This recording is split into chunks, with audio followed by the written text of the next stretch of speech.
இந்த இது ஒரு பொதுமக்களுக்கான சொத்து. இந்த மின்சார வாரியங்கிறது ஒரு ஒரு பொதுவான நிறுவனம். இதற்கு வந்து ஒரு தனியார் போட்டி நிறுவனங்கள் எதுவும் கிடையாது. மக்களுக்கு இது வந்து ஒரு சேவை செய்வதற்கான ஒரு மின்சார அந்த அமைப்பு, அதுக்கான ஒரு ஒழுங்குமுறை ஆணையம், மின் வாரியம் அரசோட இது இருக்குது. இருந்தும் இதற்கு போட்டியாக எந்த நிறுவனமும் இல்லாத ஒரு சூழ்நிலையில் இந்த நஷ்டம் அப்படிங்கிறது வந்து நீங்கள் சொல்கிற கணக்குப்படி பார்த்தா 2 லட்சம் கோடி அது வந்து கடனில் இருக்குது. மேலும் 9,000 கோடி கடன் வாங்குவதற்கான முயற்சியில் ஈடுபட்டிருக்குன்னு இன்றைக்கி நீங்கள் அந்த 9,000 இல்லை 90,000 கோடி கடனில் வாங்குறதுக்கு முயற்சியில் ஈடுபட்டிருக்குன்னு சொல்கிறீங்க. இது போட்டி இல்லாத ஒரு துறையில் இதில் இவ்வளவு கடன், இவ்வளவு இழப்பு ஏற்படுறதுக்கு என்னதான் காரணம்? மின்சார வாரியம் இழப்பை சந்திக்கிறது என்பது 2000 ஆண்டிலிருந்து இருக்கு. சரி, அதுக்கு முன்பு வர ஒன்றும் பெரிய அளவில், அதுக்கு முன்னாடி வரைக்கும் மின்சார வாரியம் லாபத்தில் தான் இருந்தது. ஆண்டுக்கு 200 கோடி 250 கோடி இத்தனைக்கு இலவச மின்சாரம். வேற யாரும் இல்லையா சார்? பிரைவேட்டா யாரும் மின்சாரம் யாரும் கொடுக்குறாங்களா? விநியோக பகுதியிலே தனியார்கள் இல்லாமல் இருக்கலாம். ஆனால் விநியோக பகுதியை தனியார் இருக்கிறார்கள்ங்கிறது தான் சரி, ஒரு மறைமுகமான விஷயம். ஏன்னா மின்சார வாரியத்தினுடைய கட்டமைப்பு மிகப்பெரிய கட்டமைப்பு. இன்னைக்கு தமிழகம் முழுவதும் எடுத்தீங்கன்னா 6 லட்சம் கிலோமீட்டருக்கு நமக்கு லைன் போட்டிருக்கோம், பாதை இருக்கு. சரி, இப்போ கிட்டத்தட்ட 2000 சப்ஸ்டேஷன் போட்டிருக்காங்க. ஒரு 4 லட்சம் டிரான்ஸ்ஃபார்மர் போட்டிருக்காங்க, டிஸ்ட்ரிபியூஷன் டிரான்ஸ்ஃபார்மர் போட்டிருக்காங்க. ஒரு 3.5 கோடி சர்வீசஸ் இருக்கு. அப்போ இவ்வளோ பெரிய கட்டமைப்பை வந்து தனியார்கள் வந்து இங்கே மின்சாரம் உற்பத்தி பண்ணலாம். உற்பத்தி பண்ணுறவங்க நிறைய பேர் இருக்காங்க. இன்னைக்கு மின்சார வாரியம் விற்கக்கூடிய மின்சாரம் எல்லாம் மின்சார வாரியத்தினுடைய உற்பத்தி அல்ல. அது தனியாரிடமிருந்து வாங்கப்பட்டது, மத்திய தொகுப்பிலிருந்து வாங்கப்பட்டது, இவருடைய சொந்த மின்சாரம். இப்போ இவருடைய சொந்த மின்சாரங்கிறது வந்து 28% வரைக்கும் மின் வாரியத்தோட. அடுத்த ஒரு 28% வரைக்கும் மத்திய தொகுப்பிலிருந்து வரக்கூடிய மின்சாரம். நெய்வேலி மின்சாரம் இருக்கு, கல்பாக்கம் இருக்கு, அது மாதிரி கூடங்குளம் இருக்கு, கைகா இருக்கு, ராமகுண்டம், அந்த மாதிரி நிலையத்திலிருந்து வரக்கூடிய பகுதி. அது ஒரு தொகுதி, அது ஒரு 30%. மிச்சம் இருக்கக்கூடிய 60-40% தனியார்கிட்ட இருந்து தான் நம்ம மின்சாரம் வாங்குறோம். இந்த தனியார்கிட்ட வாங்குற மின்சாரத்தை இப்போ என்னன்னா, நீங்க நினைக்கிற மாதிரி விநியோக பகுதியில தனியார் இல்லை, தனி நிறுவனம் அப்படிங்கிறது இல்லை. இந்த நிறுவனம் மட்டும் இருக்கு. இந்த கட்டமைப்பை பயன்படுத்திக்கிட்டு ஒரு தனியார் இங்க மின்சாரம் விற்கலாம். இன்னைக்கு உங்க நிறுவனமே இன்னைக்கு தனியார்கிட்ட மின்சாரம் வாங்க முடியும். தனியார் உற்பத்தியாளர் வந்து இங்கே இருக்கணும்னு கூட அவசியம் இல்லை. இங்கே தூத்துக்குடியில் இருக்கிற ஒருத்தட்ட இருந்து நீங்கள் மின்சாரம் வாங்க முடியும். மின்சாரத்தை நீங்கள் எப்படி கொண்டு வருவீங்கன்னா, மின்சார வாரியத்தினுடைய கட்டமைப்பு மூலமாகவே கொண்டு வருவீங்க. அந்த மின்சார வாரியத்தினுடைய கட்டமைப்பு மூலமாகவே தனியார் மின்சாரத்தை கொண்டு வந்து இதே மின்சார வாரியத்துக்கு எதிராகவே வியாபாரம் பண்ண முடியும். இதுதான் மின்சார சட்டம். அப்போது இதுக்கு போட்டி இல்லைன்னு சொல்ல முடியாது, போட்டி இருக்குது. அது உயர் அழுத்தத்தில் தனியாருடைய மின்சாரம் இங்கே உள்ளே வருது. இப்போ நஷ்டம் எங்கே ஏற்படுதுன்னு சொன்னால், தனியார் மின்சாரம் எது, மின்சார வாரியத்துடைய மின்சாரம் எதுன்னு நீங்கள் அடையாளம் காண முடியாது. ஆமாம், ஆனால் அந்த கணக்கு இருக்கும் மின் வாரியத்தினுடைய மீட்டர் மட்டும்தான் அதுக்கு கணக்கீடு.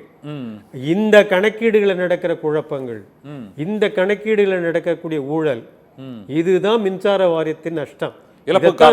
இதைத்தான் நாங்கள் திரும்ப திரும்ப சொல்கிறோம். இதைத்தான் திரும்ப கணக்கீடுல நஷ்டம்னா அது இந்த மின்வாரிய ஊழியர்களோட தவறு தானே சார்? அது இல்லை, அப்படி இல்லை. நீங்க கணக்கீடுகள் நஷ்டங்கிறது வந்து நிறுவனத்தினுடைய தவறு, நிர்வாகத்தில் இருக்கிறவங்க, ஒழுங்குமுறை ஆணையத்தினுடைய தவறு. இப்போ ஒரு சின்ன இப்போ இந்த 500 கோடிக்காக ஒரு விஷயத்த சொல்றேனே, இன்னைக்கு போட்டிருக்க உத்தரவில் இந்த 30ஆம் தேதி போட்டிருக்காங்க, 30/6 போட்டிருக்காங்க. அதில் வந்து என்ன சொல்லியிருக்காங்கன்னா, ஹார்மானிக்ஸ்க்கான கரண்ட்டுன்னு போட்டிருக்காங்க. ஹார்மானிக்ஸுங்கிறது நம்ம மின்சாரத்தில் வரக்கூடிய மாசுன்னு வச்சுக்கோங்களேன். சரி, மின்சாரத்து ஆலையில் வரக்கூடிய மாசு. இது இந்த சூரிய ஒளி மின்சாரம், இந்த காற்றாலை மின்சாரம், அதே மாதிரி இங்கே பயன்பாட்டில் இருக்கக்கூடிய இந்த ஸ்டீல் ரோலிங் மில், அவங்களாம் இருக்கக்கூடியதுனால வரக்கூடிய பாதிப்புகள். சரி, இதுக்கு ஒரு கட்டணம் இருக்குது. அது மின்சார கட்டணத்தில் ஒரு 10% வரைக்கும் கட்டணம் இருக்குது. இது தனியாக இதுக்கு வந்து அளக்கணும்னா தனியாக ஒரு மீட்டர் போடணும், தனி ஸ்பெஷல் மீட்டர்னு ஒன்று போடணும். இதை யார் போடணும் என்னங்கிறத வந்து மத்திய அரசில் இருக்கக்கூடிய ஒரு அத்தாரிட்டி சொல்லிட்டாங்க. இது வந்து அந்தந்த கன்சியூமர் தான். ஒன்று ஜென்ரேட்டராக இருந்தால் ஜென்ரேட்டர் போடணும், அல்லது இந்த மின்சாரத்தை இந்த மாதிரி இந்த ஸ்டீல் ரோலிங் மில்லு இந்த மாதிரி இருந்ததுன்னா அவங்க அதுக்காக மீட்டரை போடணும் அப்படின்னு சொல்லிட்டாங்க. அப்படின்னா இங்கே இருக்கக்கூடிய ஹெச்டி சர்வீசஸ் எல்லாமே வரும். அப்படி வருது சொல்லக்கூட ஒரு 11,000 சர்வீஸ் இருக்குது. இந்த மீட்டர் வந்து ஒரு 3 லட்சம் ரூபா வருது. அந்த மீட்டர் போட்டுட்டாக்க எல்லாத்தையும் நீங்கள் அளவெடுத்து இங்கே பெனல்ட்டி போட்டுடலாம். கிட்டத்தட்ட ஒரு ஆண்டுக்கு 400 கோடி ரூபாய் கிடைக்கும். 400 கோடி ரூபாய் பெனல்ட்டிக்கான ஏரியா இருக்குது. இப்போ இவங்க என்ன பண்ணாங்க, மின்சார வாரியம் எல்லாருக்கும் நோட்டீஸ் கொடுத்தாங்க, நீங்கள் மீட்டர் வைக்கணும். அது போடுறதுக்கே 2019 2023 வரைக்கும் ஏகப்பட்ட கோர்ட்டு கேஸு எல்லாம் நடந்து தான் அது முடிவுக்கு வந்தது. 4 வருஷத்துக்கு அப்புறம் முடிவுக்கு வந்ததுக்கு அப்புறமா சட்டப்படி நீங்கள் இந்த மீட்டரை பொறுத்துங்கன்னு சொல்லி மின்சார வாரியம் நோட்டீஸ் கொடுக்குறாங்க.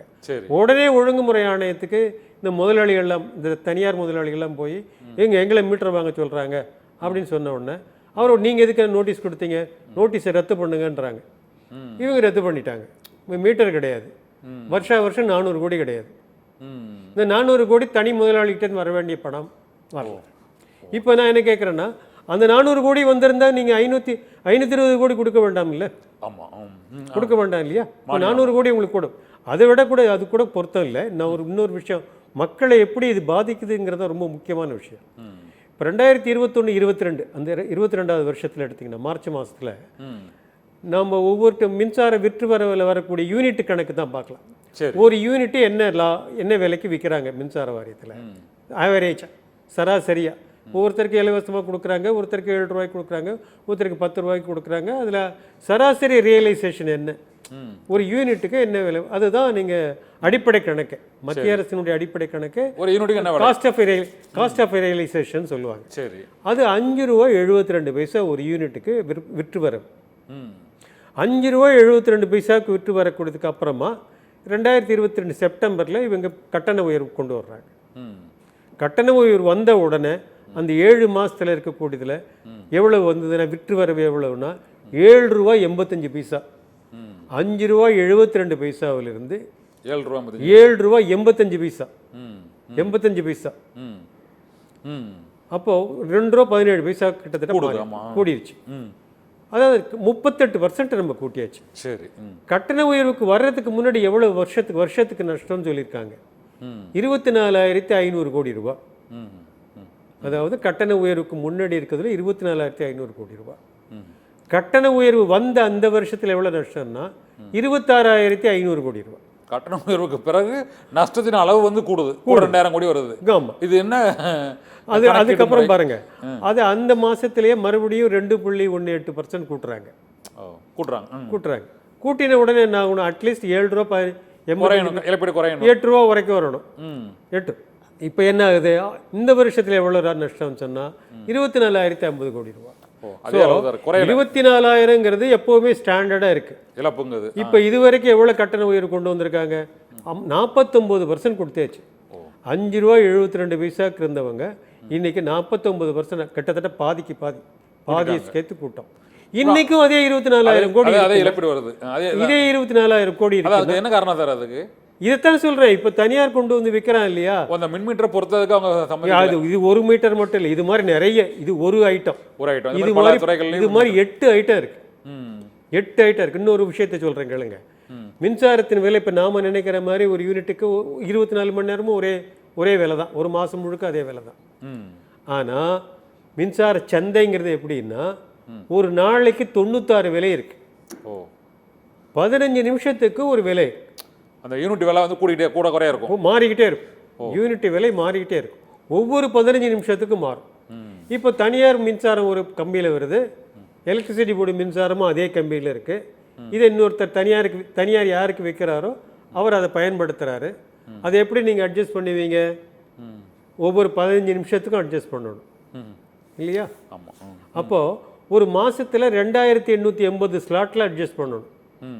30 நாளையில் இருக்கக்கூடிய ஸ்லாட் எடுத்தால் ஒரு நாளைக்கு 4, 30 நாளைக்கு 30 × 96, 30 × 96 பண்ணணும்.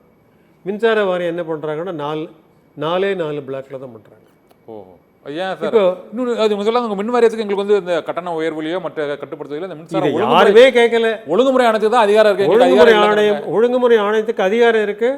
ஏன் நீங்க இப்படி ஸ்லாட் அட்ஜஸ்ட்மெண்ட் பண்ணலன்னு கேட்கணும். அவங்க கேட்கறது இல்லை, இவங்க பண்றது இல்லை.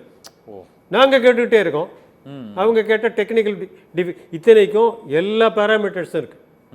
அந்த மீட்டரே 96 ஸ்லாட்ல ரீடிங் எடுக்கும். இவங்க அந்த எல்டி சென்டர்னு சொல்லக்கூடிய இவங்க தனியார் மின்சாரம் வர்றதும் 96 ஸ்லாட்டில் அவங்களுக்கு எவ்வளோ வருதுன்னு தெரியும். அப்போ நிச்சயமாக கணக்கிட முடியும். இதை எடுத்தீங்கன்னா 5000 கோடி போகுது.